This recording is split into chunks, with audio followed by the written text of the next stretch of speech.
अरे बोल। अरे कौन चीज लाला ला दे आके?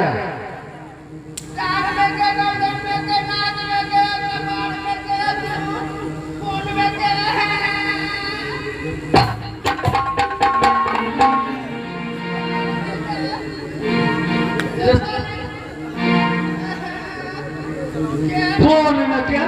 फोन में कौन चीज होता?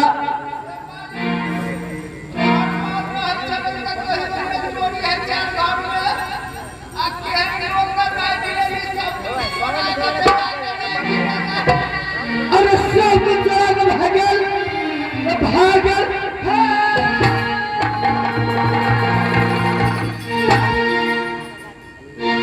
रे चोटा तू पता छोड़ा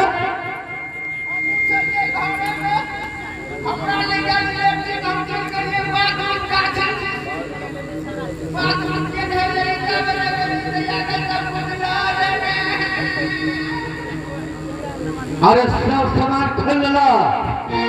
अरे चोर सब सामान का खोल ला।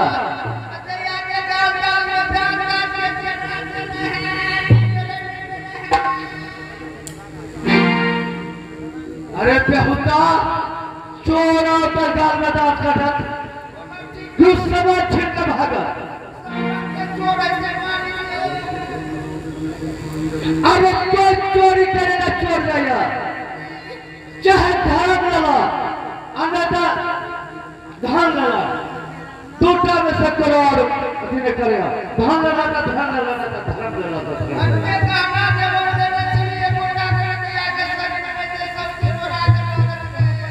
सब देने लगा। अरे सन हैज कटैट सन हैज कटैट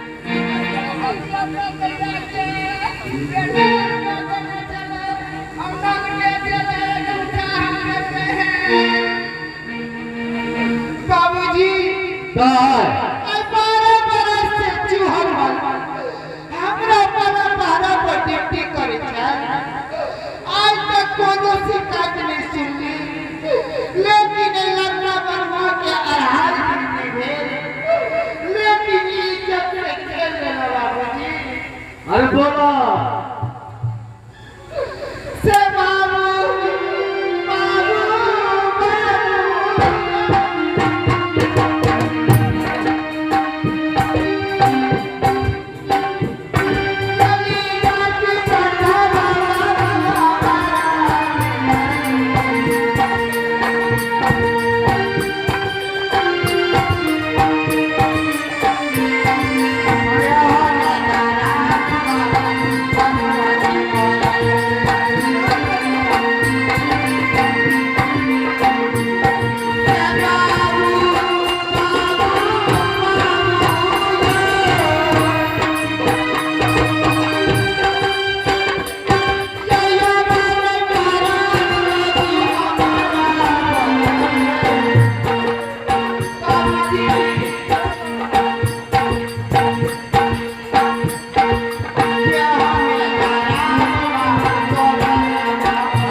सामने